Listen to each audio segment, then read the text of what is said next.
All right, everyone. Welcome to the Amberdata podcast, where we explore the intersections of technology, blockchain, and finance. Today, I'm welcomed with Sean Parsons, the CEO and co-founder of Kettle Finance, a real-world asset protocol that focuses and builds marketplaces for high-end luxury items. So, Sean, super excited to have you. Real-world assets are really exciting right now. What you guys are doing is super interesting. Thank you so much for joining. Awesome. Thank you so much, Pat, for having me on. I'm super excited. Awesome. So before we jump into all things Kettle Finance, I think one of the things I just kind of like to learn about everybody and kind of discuss is like your journey into this space. What made you, what kind of built you into the person that said, "Hey, I need to build Kettle Finance. This is the problem that I need to solve." Maybe can you walk us through a little bit of your background that got you to this point? For sure. So it's been quite a journey. In terms of crypto, I've had a little bit of Bitcoin since 2013. So I was pretty early to kind of the macro space. Didn't hold a lot. I mean, I only had like a little bit, but it grew to be a few $100s, and that really showed me the potential of the technology and the world adopting it. And then in college in 2017, I was lost a lot of money in the ICO bubble. So I was understanding the kind of a big primitive today in the crypto space, which is the tokens, right? ERC20 tokens, fungibility. Lost a lot of money, but learned a lot. And then in 2021 was their perfect time for NFTs. And myself and my partner, we were trading a lot, got into some of the early mints. So we were just here for the kind of the financial gain, like, oh, wow, these NFTs, it's up only. We were able to mint a lot of Bored Apes and we're part of a lot of these communities and really started to see, wow, there's something here. And it kind of took the world by storm. And this is when we kind of fell in love with, the tech behind NFTs. I think NFTs get a bad rap, and it's not without good reason, right? There's a lot of scams, there was a lot of celebrity stuff going on in 2021. But what made myself and the Kettle team really excited was technology. We always thought, was the NFT technology really just going to be used for profile pictures and pictures of monkeys? What happens when we use this tech to facilitate the trading of houses and commodities and stocks? We always kind of had that vision, but it was a long time away, from that. So we've been waiting a long time to kind of unveil our vision and try to build this forward. We started to write some arbitrage bots to trade NFTs programmatically. For us, we didn't care what we were trading. We just wanted to find liquidity. And so we took advantage of a lot of inefficiencies there. We built a few products, nothing that really stuck too hard, but we've constantly been obsessed with liquidity. Once we saw other teams start to tokenize assets and bring them on chain, we thought internally that they weren't doing it right. There was a lot of missed opportunities. And for us, the greatest opportunity in crypto is going to be tokenizing the traditional world using the crypto rails to facilitate things that we never thought were possible. I mean, one of my theses is that in 10 years, the amount of RWAs, as we call them, on chain will actually dwarf crypto native assets. And we're not even going to be talking about them like RWAs. It's just going to be like there'll be apps that you can use to trade things. And the way that you're trading them is using this technology. And so it took us a long way to get here, but we have arrived and we've arrived with a splash. So we rolled out the Kettle Marketplace live on the Blast L2 blockchain 8 weeks ago.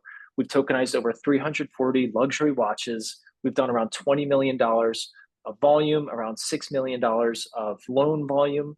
And we're really just getting started. So that's kind of how we got here and, some high level thoughts on why we did it. I think it's so interesting. I think one of the things that you mentioned is the idea of tokenized real world assets, maybe more physical assets or traditional finance assets moving into a crypto rails ecosystem.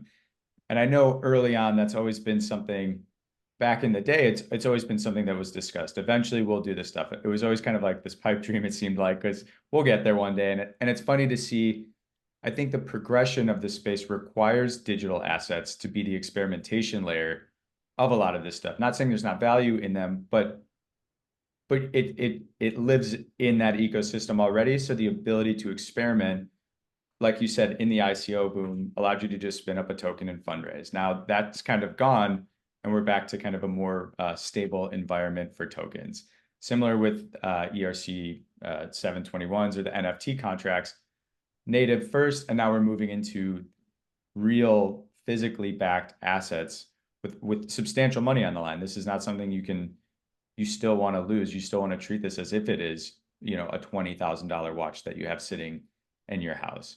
And so I think now that we're starting to move in that direction, to your point, it's really going to be interesting to start seeing all these relatively inefficient or locked pools of liquidity becoming unlocked in this global, basically liquidity pool, effectively is what I think about it as.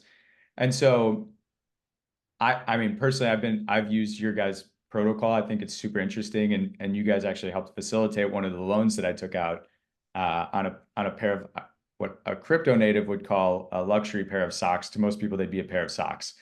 Um, Without having kind of the digital assets first to lay the foundation for this stuff, we wouldn't be where we are right now. Exactly. So, for example, when in 2021, when OpenSea was having an issue with Bored Apes that were getting sniped for like really cheap prices because the offers were not yet expired, basically just a glitch in the system, right? We thought, like, as bad as that is, thank God it happened with pictures of Bored Apes, because in 10 years, when you have, billions of dollars of property and these other assets that are tokenized, and something like that happens, what do? There's real world implications of, okay, well, do you kind of try to reverse that trade? Do you not honor that? Those types of things. So it's really important that we built up this really robust NFT FI ecosystem and, of course, DeFi ecosystem, so that now we can onboard these real world assets and the next billion people to Web3.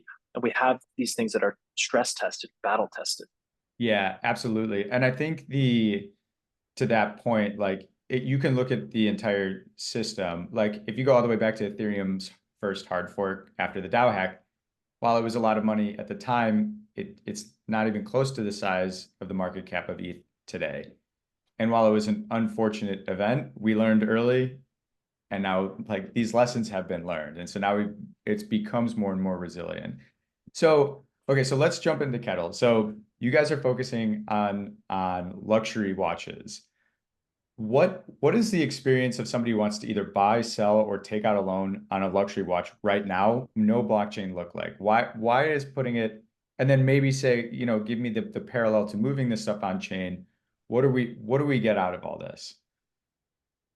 Great question. So today, the user will come to Kettle, and, and right now it's really difficult for people who aren't in crypto to be able to use Kettle. And that's something that I'm very passionate about. And we spend a lot of time, how do we make this easy so that my dad, who's not a crypto native guy whatsoever, he's heard about Bitcoin, he's heard about Ethereum, how can he get on Kettle and transact and get value from the platform?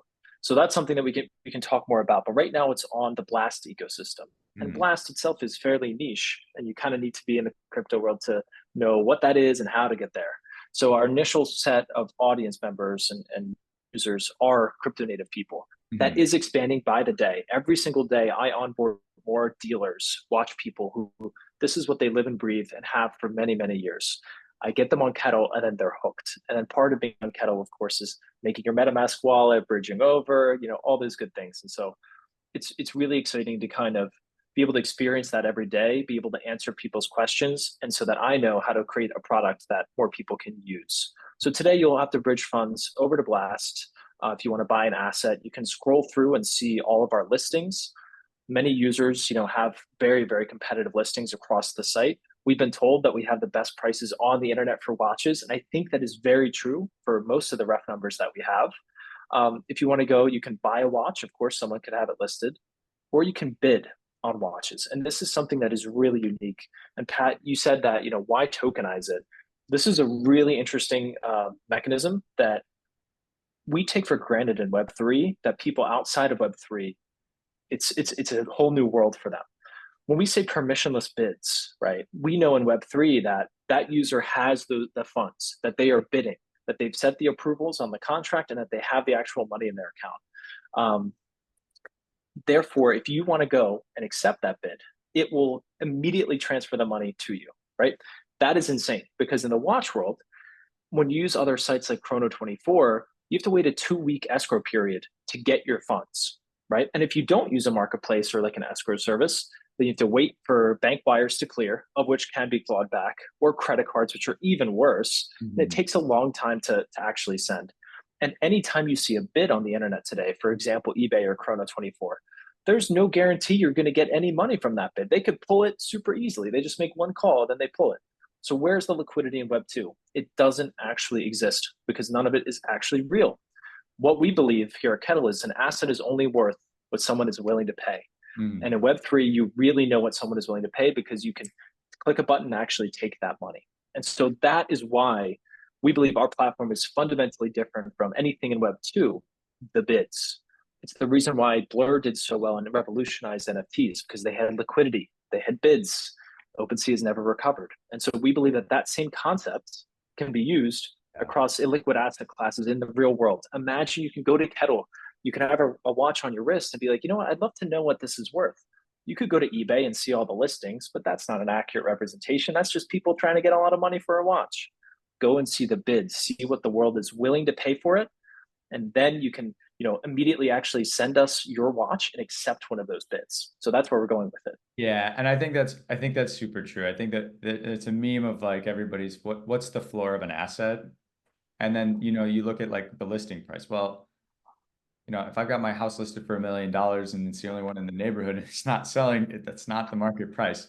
And so I think to your point, one of the things that I think is the most interesting about this, and maybe you can talk more about kind of like the watch market as it exists, like in a physical form. But I'd imagine I mean, I know in Chicago there's Jewelers Row. This is where all kind of the high end kind of assets live. If I'm going to buy a watch, that's where I go. Now, I maybe have a handful of people I can buy things from.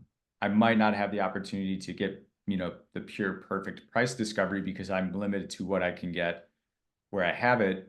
What does how does the global access of this compare to, the watch dealers in on Jewelers Row or elsewhere?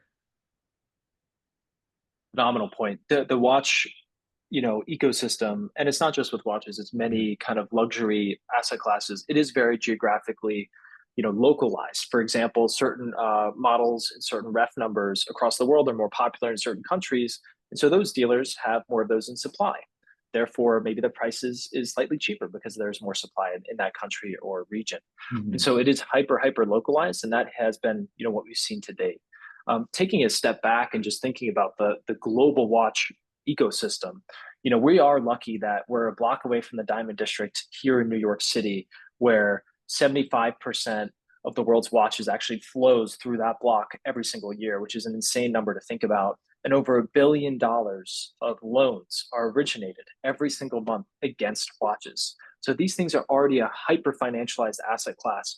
I think a lot of people don't really realize that because most of that activity happens behind closed doors and mostly in private WhatsApp groups and Telegram chats. Like the real watch world, none of us have access to. And again, that's what we're trying to do. We're trying to shine a light on that and let the rest of the world be able to access these prices, access these lending rates, all the good things that people here are able to enjoy. Most people around the world are not. And so that's a kind of a big sticking point for us. It does help us also when it comes to supply and onboarding these assets onto Kettle. Yeah. If we were anywhere else in the world, it'd be kind of hard to get that supply. So we benefit greatly from that. Yeah. So that's kind of high level looking down. Another big thing I think that users and just people in general should be aware of is when you're looking for a watch online.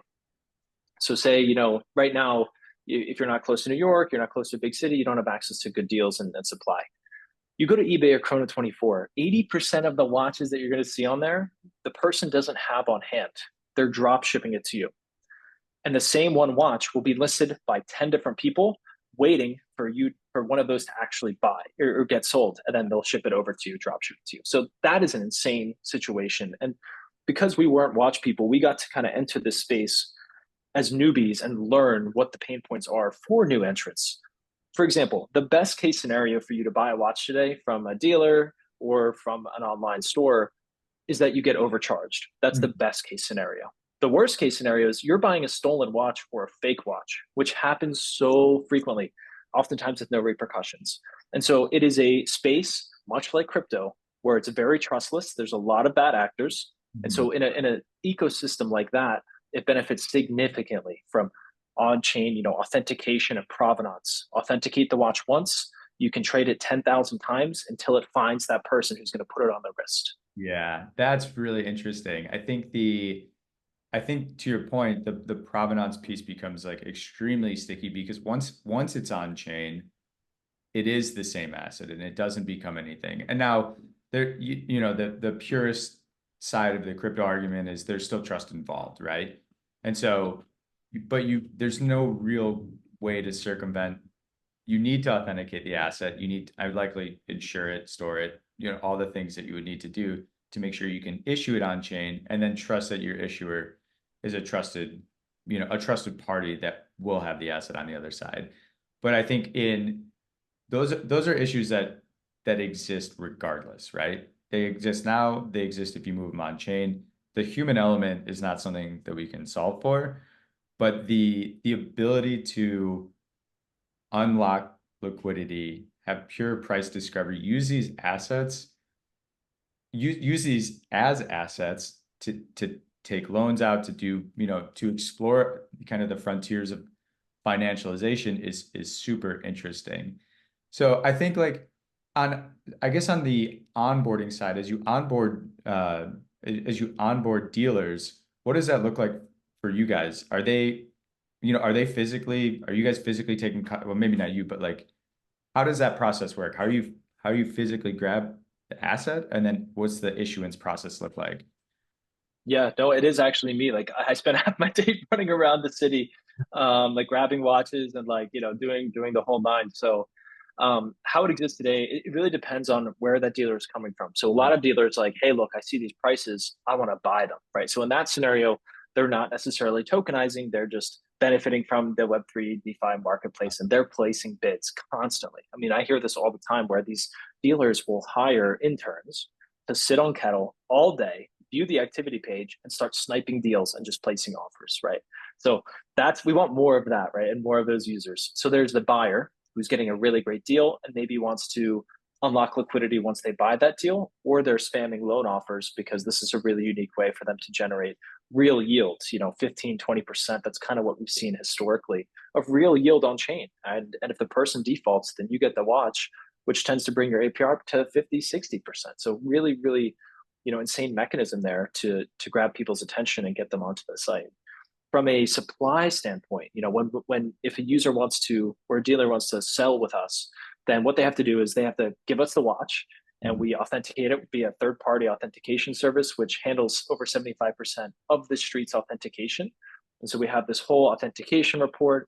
We're actually working on doing some really cool stuff like productizing our authentication. A lot of sites today, both Web3 and Web2, they have these authentication guarantees and all these types of things, but it's all show or it's all telling, but not showing. We Mhm. want to install cameras at every station across the lab that we have here so that you can see everything that happened with your watch. So say it's traded hands 10 times. I'm now the owner of some nice Patek. I want to go and see who authenticated it. What did they say? And I want to see the videos of when they either opened it up and they pressure tested it and they checked the time and they made sure that every piece was original and authentic. That is an insane moat that once you have that kind of transparency, that authentication, you're not going back to the old way of doing it and taking your chance of getting a fake. I mean, it's insane. So there's a massive opportunity there. That's what we have to do. So if the user wants to come and sell, we bring it through that rigorous authentication process. We snap our photos, which we also have to kind of improve. We want to do some really cool stuff visually with displaying these assets. And then we tokenize it. Then we mint an NFT essentially of that watch, which maps to that watch. So if you hold the NFT, you have claim to that watch, and we will either ship it to you anywhere around the world, or you can come pick it up here in New York. And we've had a bunch of, both of those things. And Pat, you said something really interesting about trust. And as an RWA protocol, in essence, that's what we're selling here. We're putting our necks on the line saying, no, no, no, everything that you see is backed one to one. And like that is where you can create really cool things on top of this, like all these DeFi protocols. Other protocols have broken that trust. And that's why it's so important to us to get authentication right. And in the case of an RWA protocol, we're audited basically every day. We have people coming in and out and getting these watches and posting it on social media. If we mess up and there's not a watch there, the world will know very, very quickly. It's not like it's a tether situation where they're like, yo, trust us, bro. We got all the gold in the vault. We got the treasuries. No, no, no. You can redeem this at any time and we need to be ready for it. So there's a constant feedback loop that is developing that trust over time. And I think our dealers that we're onboarding also really appreciate that as well. And it's so well said because I think the way that if you spend enough time in this space and you interact with enough protocols, eventually you will be taken advantage of. And we've all had those experiences. But at the end of the day, your ability to, the old motto is, don't trust, verify, really like truly resonates with a lot of people once they experience something like that. And so I think about you see those implementations while Tether does say we have these assets to support them, it's different than posting your address to say the funds are here. And so you're starting to see people do that more and more. I think if you look at one of the Bitcoin ETF issuers publicly says these are our addresses. This is where we hold all the Bitcoin that we're custodying against the ETF, and you can see those addresses. And not all of them do that because it's not in kind of everybody's. Web 2 is very data protective. Build it, own the data. This is like data agnostic. Build it, let everybody observe it. So then we build a more resilient system. So I think I love the idea that as much as you can forcibly inject that mindset into just the issuance of the asset itself becomes such a strong feature of the protocol. So I think that's really interesting, and I think it is a moat because you're not going to get the same experience from somebody on the street. There's almost no way that you would do that. Yep, exactly. I mean, we've been scammed every which way since we started this thing. Internationally, people just taking our money, the classic, hey, you send money first, and us being dumb because it was referred by people that we trusted. And this is a super big name in the watch crypto world. I can't imagine how many people that he's scammed in this way. I mean, he's probably scammed millions and millions of dollars the past few years. So it is a scary world for the watch buyer. And we're really trying to just simplify that process, and we believe that more people around the world are going to onboard to crypto. We think that that's a massive wave that no one can stop at this point. And so going and appealing to the crypto native people and saying, hey, look, we're the biggest watch shop in town. If you're in crypto and you want to buy a watch, look no further. And then not just watches, but all these other asset classes, because we understand where you're coming from. We understand your needs. And then on the flip side of that, how do we onboard more people into that world because they're ultimately going to benefit significantly. Yeah.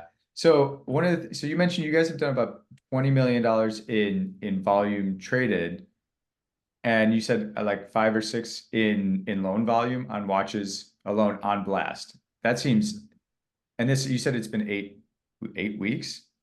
Correct. That's pretty wild. Now, as I mean, that's a ton of volume in such a short period of time for an RWA category that I think is pretty unique, right?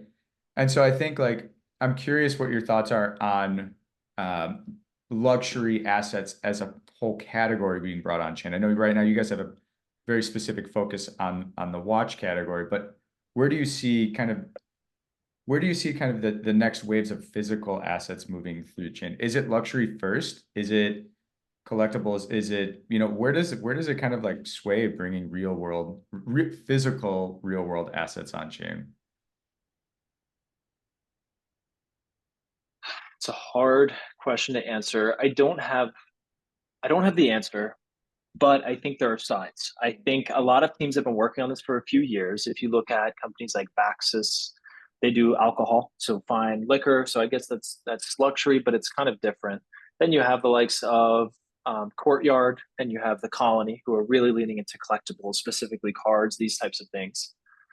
Even in Web 2 land, you have companies like eBay that have the eBay vault. And I believe PSA or Golden also had a vault. And there was some strategic deal that the two companies struck where they were allowing users to send in graded cards from PSA, sports cards, I believe, and Pokemon cards to put into their vault and then trade digitally. I mean, the same concept that we're talking about here, the biggest marketplaces in the world are trying to solve for this because they understand the opportunity at play here. It will change secondary markets, period. Yeah. Just because it's more efficient and it's how everyone's going to do it. They're going to manage multi-million dollar portfolios with a click of a button on a phone, trading just like Robinhood. That's kind of the future that we see and hope to bring forward here.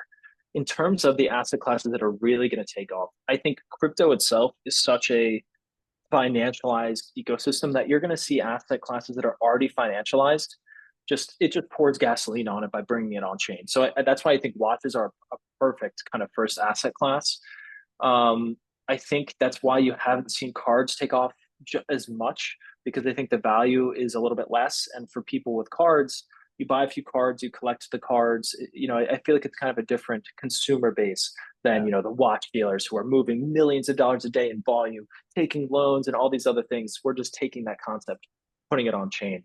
Now, for us, I think there's massive opportunity with things like precious metals and jewelry and fine art. Precious metals is super interesting because there's trillions of dollars of precious metals in the real world. It really matters. And by taking that and putting it on chain, I know Tether and Paxos both have a ERC20 kind of stable coin backed by gold.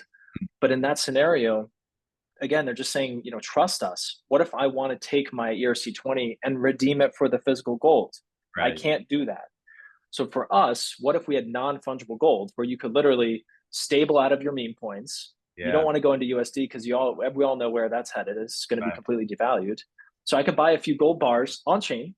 I could sell them really quickly because there's a ton of liquidity, or I can make a call and get it shipped and it'll be on my doorstep in 2 days. I Yeah. think that's really compelling. I just think that's really.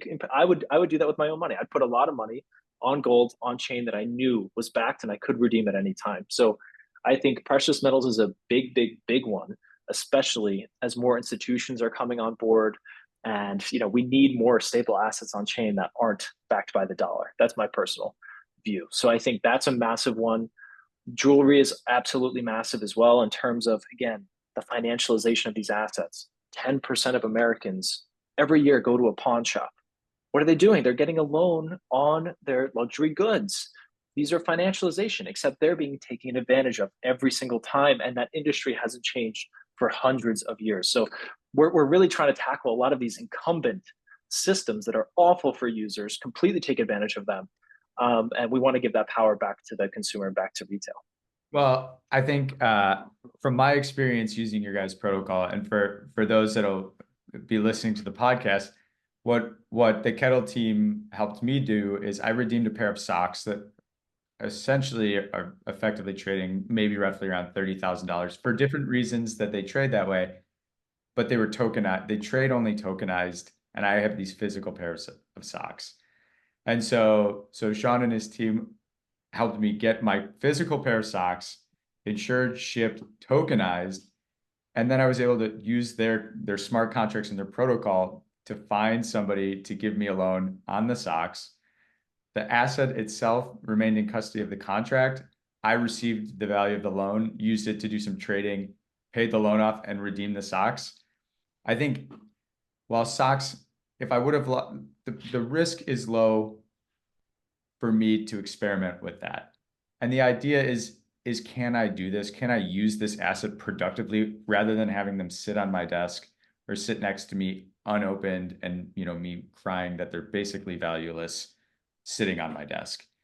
And I think, using it firsthand really highlights the fact that if I were to find a buyer for assets like this, there's a lot of friction. And so I think the ability to remove friction adds so much value. And then on top of it, the access to a global liquidity pool is amazing. And so now you've just gotten kind of the best of both worlds all in one place. And so it's obviously a better way to do this. And so I'm really excited to continue watching and seeing how you guys are building moving forward.